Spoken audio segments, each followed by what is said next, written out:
नमस्कार, मैं डॉक्टर मुसर्रत जहां एक बार फिर से आपका केवी स्टूडियो में स्वागत है। आज हमारे बीच जदयू के वरिष्ठ नेता एवं बेगूसराय के श्रमिक प्रकोष्ठ के जिला अध्यक्ष श्री लाल बहादुर जी मौजूद हैं। आइए हम जानते हैं कि हमारे माननीय मुख्यमंत्री जी ने श्रमिकों को क्या क्या अनुदान दिया है, जिसके बारे में श्रमिकों को भी नहीं पता है। आइए हम मिलते हैं श्री लाल बहादुर जी से और जानते हैं कि श्रमिकों को किस तरह से अपनी हक की लड़ाई लड़नी चाहिए। नमस्कार लाल बहादुर जी, आपका हमारे स्टूडियो में बहुत बहुत स्वागत। राजनीति में आपको कब से रुचि हुई? सबसे पहले तो आप लोगों को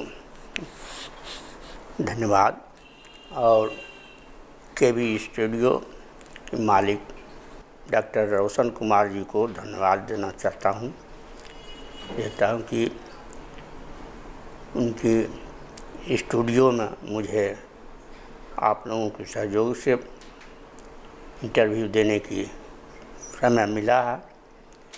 ऐसे डॉक्टर रोशन जी को बहुत बहुत धन्यवाद, इसलिए कि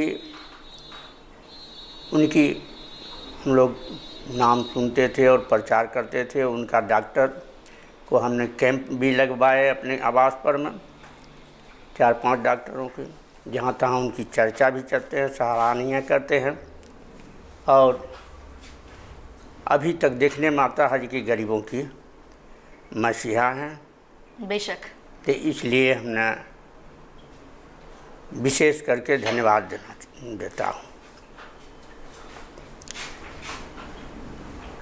राजनीतिक में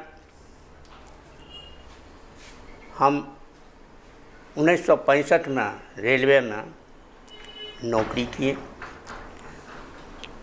और 74 में जयप्रकाश आंदोलन के समय में हमने कुछ भाग लिए और ऑल इंडिया रेलवे फेडरेशन में डिवीज़न स्तर का पद हमको मिला हुआ था। उसके बाद धीरे धीरे वो अपना संगठन में हम चलाते रहते हैं, यही से शुरुआत हुआ जी। तो जैसे कि आप बताएं कि आप जेपी आंदोलन से प्रेरित होकर आप उसमें भाग लिए।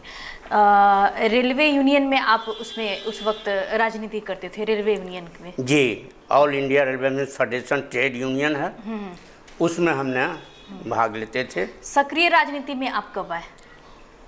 सक्रिय राजनीतिक में जब रिटायर हो गए 2010 में से हम शुरू कर दिए। मुनाजिर हसन जी जी संसद में खड़ा हुए थे जी, उनकी खुल करके सपोर्ट किए थे। अच्छा, मतलब आप शुरुआती दौर से ही मतलब नीतीश कुमार जी के पार्टी में ही हैं?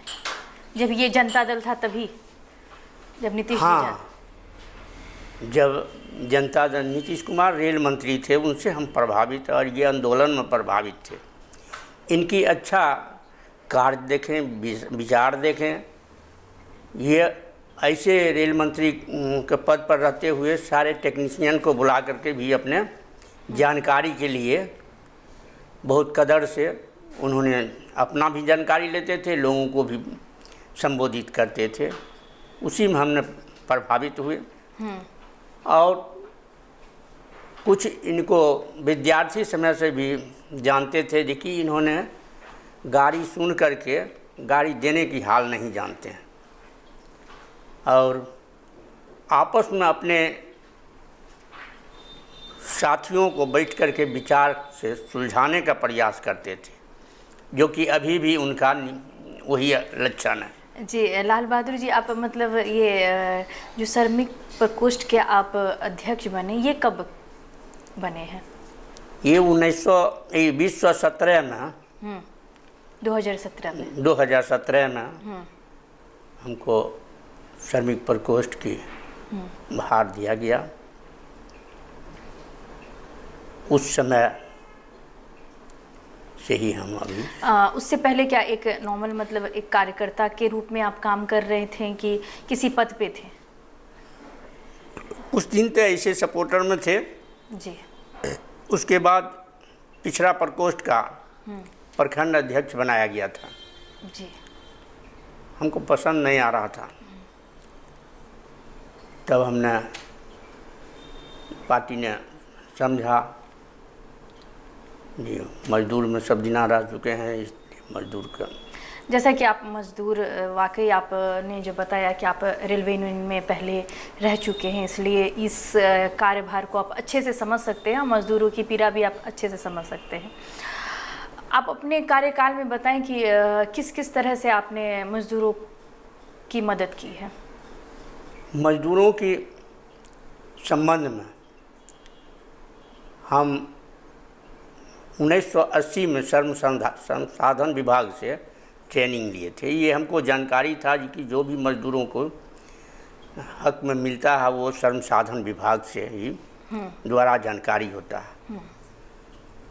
तो पहले तो हम श्रम साधन विभाग दर्ज किए, आते आते प्रमोद झा करके थे सुप्रिटेंडेंट, उनको हम साफ तौर में कहें जी कि हमने रेल से रिटायर हुए हैं टीटी के पद पर से।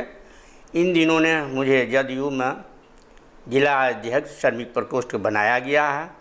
सरकार क्या दे रहा है उसके संबंध में हमको कोई ज्ञान नहीं है, आप दस्तावेज के साथ मुझे ज्ञान दीजिए। उन्होंने बहुत प्रभावित हुए और सभी लोगों को साथ बैठक करा करके कुछ दिशा निर्देश और जानकारी भी दिए। किस किस तरह के मतलब श्रमिक का मतलब उद्यान होता है, अगर बताया जाए कि जैसे बहुत सारे सरकारी फंड है, मनरेगा और ये, क्या ये सब उसी में आता है? ये अलग है जी। और जो आदरणीय मुख्यमंत्री नीतीश कुमार जो श्रमिकों को लिए दे रखे हैं उसके संबंध में वास्तविक में जो दिए हैं उनको भी ध्यान नहीं है जी। क्या क्या अनुदान मिलता है, आप कुछ हमें थोड़ा सा मतलब बताएंगे कि किस तरह का मुख्यमंत्री जी के द्वारा अनुदान श्रमिकों को मिलता है? हम एक आइटम वो संगठित मजदूरों के संबंध में जानकारी आपको दे दूं। उसको जन्म से लेकर के मृत्यु तक के लिए उन्होंने उपहार देते हैं निबंधन कराने पर में। वो जितना भी वो संगठित मजदूर हैं, मनरेगा हो या जो डेली बेसिस पर जहाँ काम करते हैं, औरत या मर्द, सारे मजदूर वो संगठित में आते हैं। बीड़ी बनाने वाले तमाम जो वो संगठित मजदूर हैं उनके लिए ये योजना है। निबंधन कराने के बाद वो फर्स्ट नंबर में 3000 रुपया उसको स्वास्थ्य के लिए सुविधा के लिए वो मिल जाता है। अगर उनको फर्स्ट सेकेंड बच्चा होता है तो 90 दिन की मजदूरी उनको प्रसव पालन के लिए मिलता है।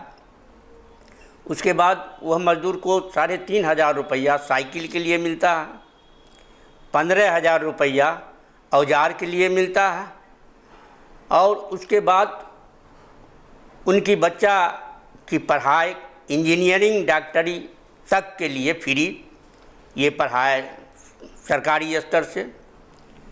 मजदूरों के बच्ची की शादी होता है, 2 बच्ची की शादी में सहायता दिया जाता है।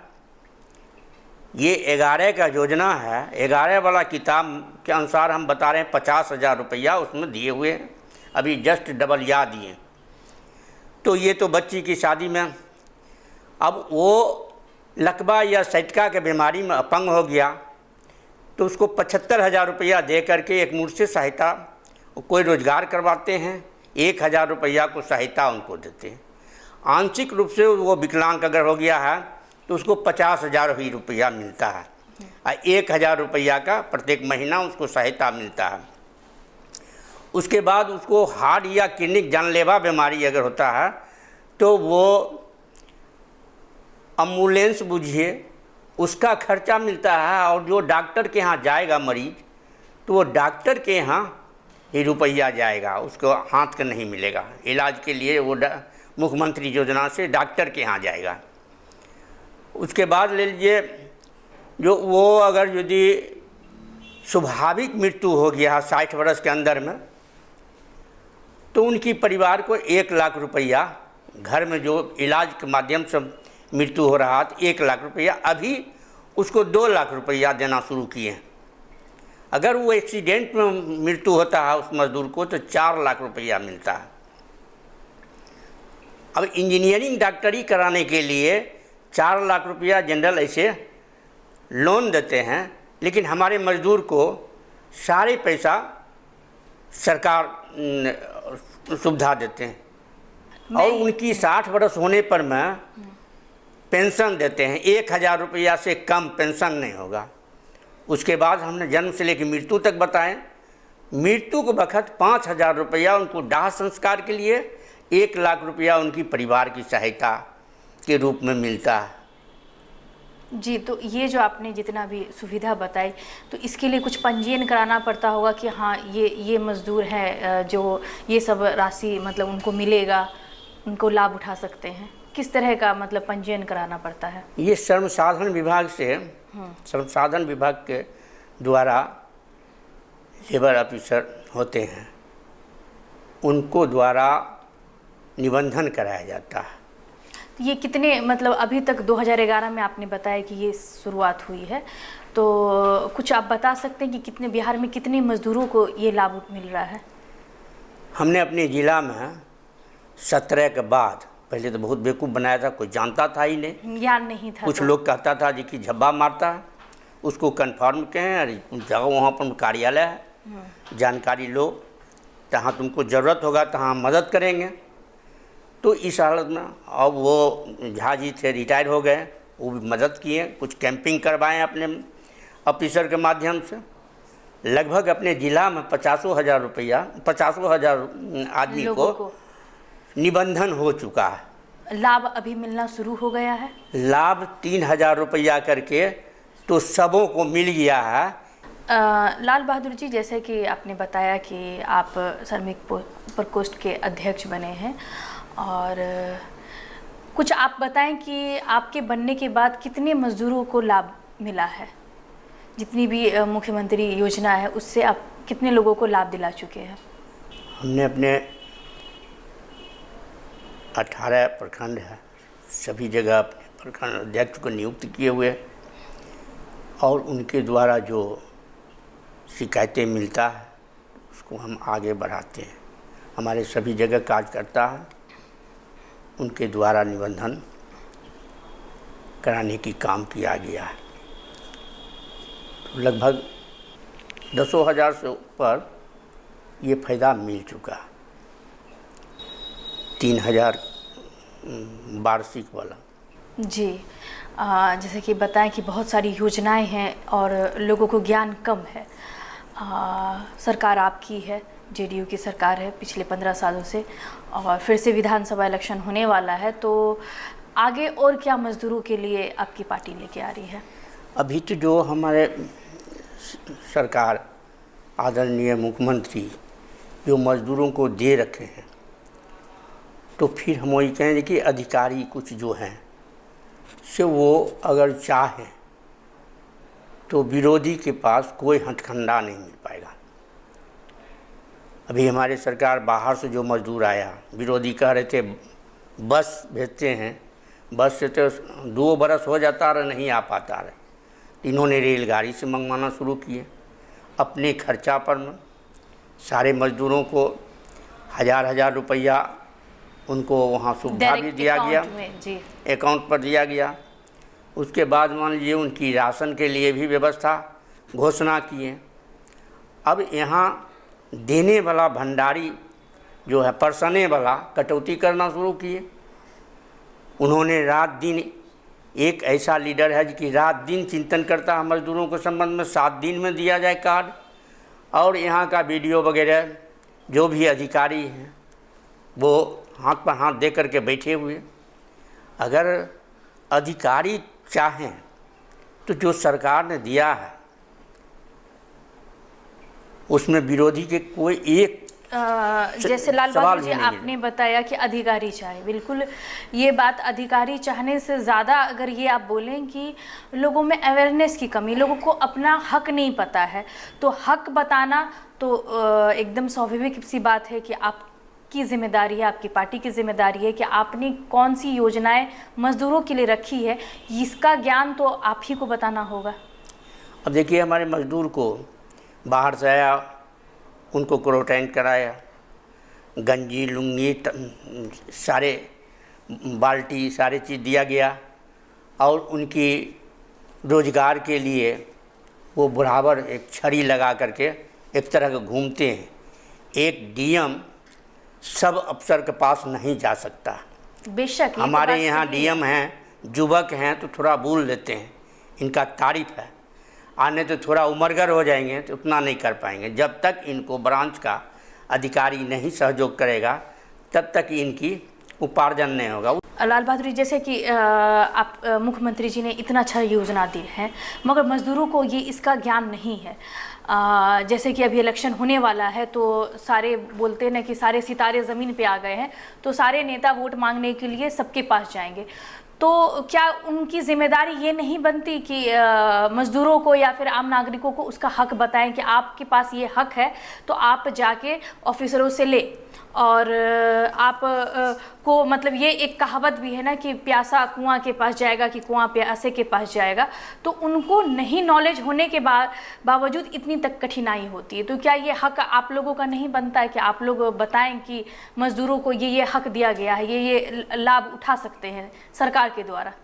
बिल्कुल, हमने अपना दायित्व समझ करके हर जगह कैंपिंग करते हैं, हर जगह अपने मज़दूरों को बैठक करके लॉकडाउन रहते हुए भी मास्क भी बांटें और लोगों को समझाते हैं कि ये हमारे सरकार दे रहे हैं। इसमें बहुत सा जागृत भी हैं। अब कि हमारे सरकार का कोई रोकने वाला नहीं है। आदरणीय नीतीश कुमार के फिर बीच में इनको मुख्यमंत्री के रूप में आना है।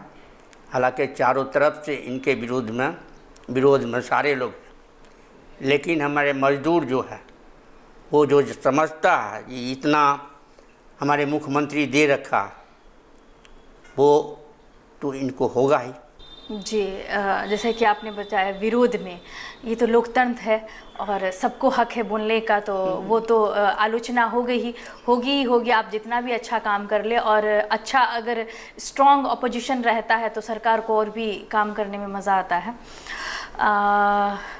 भविष्य का क्या सोचे हैं कि श्रमिक प्रकोष्ठ ही संभालेंगे या फिर पार्टी आपको अगर कोई और पद दे तो उसको भी आप निभाएंगे? इसके लिए तो पार्टी आला कमान समझेंगे। हम तो अभी जो उनकी आदेश है जहाँ पर रख देते हैं, अपने फर्ज समझ करके मन तन से लगे रहते हैं। आगे के लिए फिर जहाँ वो उन्होंने रखेंगे, जो हमको वो आदेश देंगे, उतना वजन देंगे, उस तरह से हमने काम करने में सक्षम रहेंगे। ऐसा ये भी बोल सकते हैं कि आप काफ़ी वरिष्ठ हैं, काफ़ी दिनों से राजनीति में हैं, तो आपको ज्ञान भी बहुत होगा। आपने बहुत ही उतार चढ़ाव देखा होगा, जेडीयू के हर अच्छे बुरे पल को देखा होगा। तो आप क्या मतलब मेन विंग्स में नहीं आ सकते हैं? तो ऐसी उम्मीद हम लोग नहीं करें। वो तो जिला अध्यक्ष अभी हैं। जिला में हम अपने मज़दूरों को अपना दायित्व समझ करके कैंपिंग करके सरकार की योजना को जानकारी देते हैं और जो काम है उसका अनुसार तो हम काम कर रहे हैं। जैसा कि लाल बहादुर जी, आप काफ़ी वरिष्ठ नेता हैं और काफ़ी दिनों से जेडीयू के एक सच्चे कार्यकर्ता रहे हैं, तो क्या अगर जेडीयू मतलब एनडीए अलायंस हुआ और तिघरा से आपको विधानसभा का टिकट मिला तो क्या आप लड़ेंगे? या आपकी इच्छा है कि आप विधानसभा इलेक्शन में? बोले ना, इच्छा हम कुछ नहीं जताते, केवल जो आला कमान का आदेश होगा उसके अनुसार हम कहीं खम भी नहीं खाएंगे, कहीं पीछा भी नहीं हटेंगे। जो आदेश मिलेगा उसके अनुसार हम पालन करने के लिए हर हमेशा, लेकिन अपने मर्जी से कुछ हम बात नहीं कर सकते। जैसा कि आपने बताया, यही फ़र्क होता है आज के युवा मतलब कार्यकर्ता में और वरिष्ठ कार्यकर्ता में। उन्हें पेशेंस मतलब सब्र रहता है। तो लाल बहादुर जी, आप युवाओं के लिए कुछ संदेश दें जो इस तरह की राजनीति मतलब लंबी राजनीति कैसे करें और अपने पार्टी के लिए कैसे काम करें और आम जनता जनार्दन का किस तरह से वो हेल्प करें। देखिए, आपने बताया कि इलेक्शन में सब जाते हैं। अभी युवाओं को चाहिए जो सरकार द्वारा योजना घोषित होता है, जहाँ पर उसको आम पब्लिक को नहीं मिल पाता, तो वो टोला टोला जा करके उसको इकट्ठा करके अगर दिलाएगा तो वो आदमी पहचानेगा कि ये हमारा नेता है, ये दिलाएं, उनके ज़रिए आगे काम भी बनेगा। लेकिन हम किन्हीं को विरोध नहीं करना चाहें, आलोचना नहीं करना चाहते हैं। आजकल के युवा जो हैं केवल में रह जाते हैं, अपने गार्जियन को नहीं समझ पाते हैं जो कि हमारा गार्जियन है। तो दूसरा संगठन में उनके सामने कोई बूढ़ा बुजुर्ग कोई नहीं, वो अपने आप में। तो उनकी सोच बदलना पड़ेगा। जब तक नहीं मोहल्ला के लोगों को वो सहायता करेंगे तब तक उनकी बात नहीं आएगी।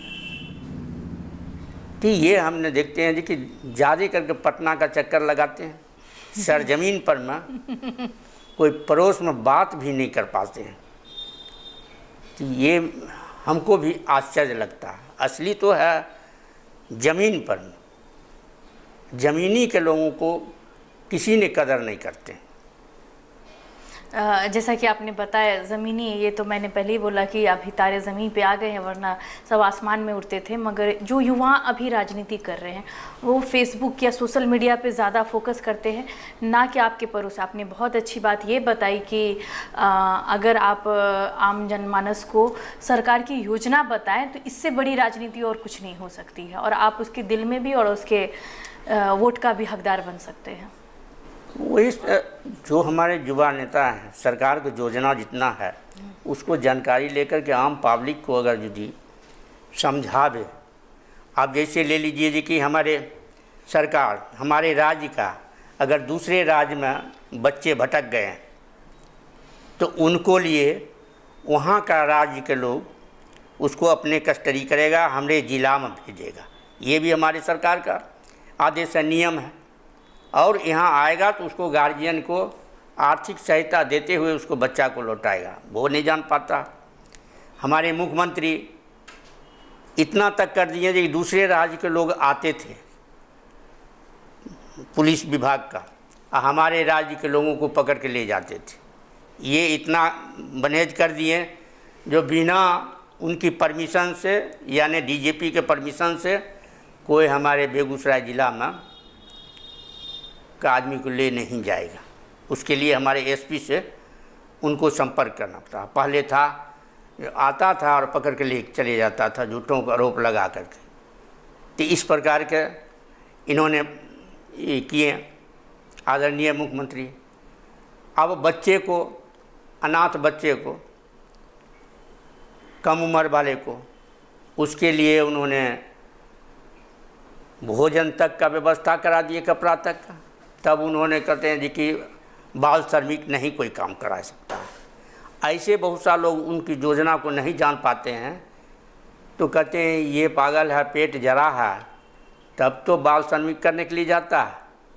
लेकिन इस सरकार ने उसके लिए सहायता भरण पोषण के करके तब वो मना करता, बाल श्रमिक नहीं कोई करेगा। लाल बहादुर जी, अंत में मज़दूरों के लिए कुछ आप अपील करें, क्योंकि आप मज़दूर से काफ़ी जुड़े हुए हैं और उसी प्रकोष्ठ के मतलब आप अध्यक्ष हैं। तो पूरे बिहार के जितने भी मज़दूर हैं उनके लिए आप कुछ मैसेज दें। हमारे यहाँ जितना कल कारखाना बंद है, अगर वो चालू हो जाता है तो हमारे बेगूसराय का मजदूर को बहुत सहूलियत मिलता है। ये कारखाना केंद्र से का अनुमति से कारखाना खुलता है और केंद्र चाहेंगे तभी होगा। तो हम केंद्र से भी अपील कर रहे हैं, जो हमारे यहाँ कारखाना बना हुआ है और वो ठप है, नई कारखाना नहीं चालू करेंगे। लेकिन जो पुराने कारखाना है, अभी बहुत सा चीनी मिल है, इस प्रकार के बहुतों है। डौना में कितना कारखाना बंद हो गया। आगे का सरकार के समय में उपद्रवी उसको तंग करता था, इसलिए भाग गया। अब तो देख रेख कर रहे हैं नीतीश कुमार के शासन। अब कहीं बाहरी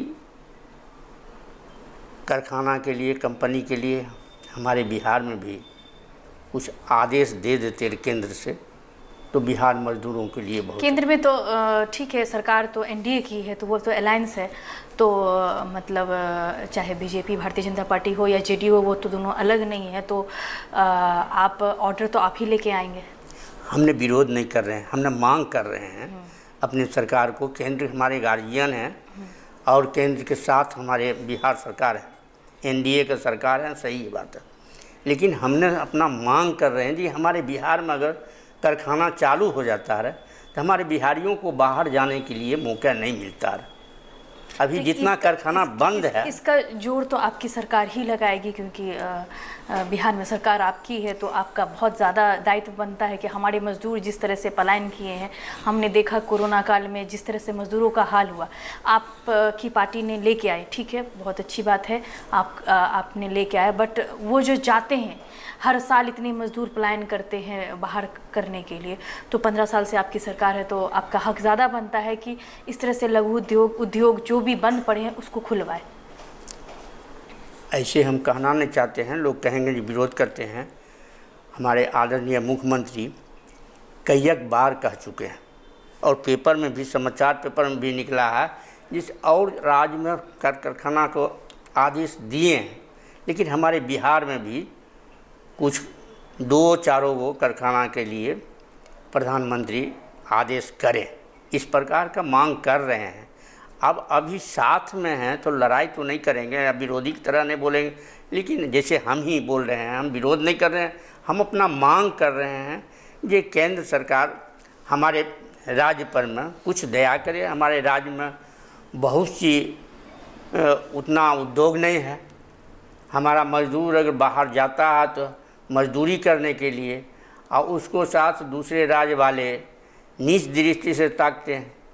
तो हमारे राज्य में अगर कारखाना हो जाता है, जैसे हमारे मुख्यमंत्री ने रोड बनवाया, बिजली दिया, मजदूरों को ये सहायता दिया जन्म से लेकर मृत्यु तक, उसी प्रकार के ये कारखाना कम से कम बंद जो है वो भी चालू हो जाता रहे यहाँ के मजदूरों, और चालू होने के साथ साथ बाहर की मजदूरों को यहाँ आना उचित नहीं था। अपने जिला को अधिकारी श्रम विभाग से भी निवेदन करेंगे, जिसको कार्ड नहीं दिया गया है, निबंधन हो गया है, उसको पैसा 50 रुपया लग चुका है, उन अधिकारी से, श्रम साधन विभाग के अधिकारियों से भी निवेदन करेंगे उस मजदूर को इस समय में वो कार्ड और जो रुका हुआ है उसका फैसिलिटी वो देने की कष्ट करें। और हम अपने मजदूरों से भी निवेदन करेंगे जी, आगे आने वाला दिन में इतनी सा सुविधा दे रखे हैं आदरणीय मुख्यमंत्री नीतीश कुमार, तो इनको 20 में फिर से नीतीश कुमार को लाने की श्रद्धा, जब मजदूरी मेहनत किए हैं, दिए हैं, तो आप भी मजदूरों से हम कहना चाहते हैं जी, जैसे आपने मजदूरी मांगते हैं उसी तरह से अभी सरकार को भी मजदूरी देने के लिए ध्यान दीजिए। और विशेष कोई दिक्कत है तो हमारे जगह हमारे श्रमिक प्रकोष्ठ का सभी प्रखंड में हमारा प्रखंड अध्यक्ष है, उनसे तत्काल मिलें, उसके बाद हमारे साथ मिलें, हम उनकी समस्या के लेकर के कांधे में कांधे मिला करके यहाँ से प्रदेश तक पहुँचाने की प्रयास करेंगे। और अब अपने मजदूरों को, जिला मजदूरों को से निवेदन करते हैं, यही कहते हुए जय हिंद, जय नीतीश कुमार, जय जदयू, जय आरसीपी सिंह। जी बहुत बहुत धन्यवाद लाल बहादुर जी, आपने अपना कीमती समय दिया हमें, बहुत बहुत धन्यवाद।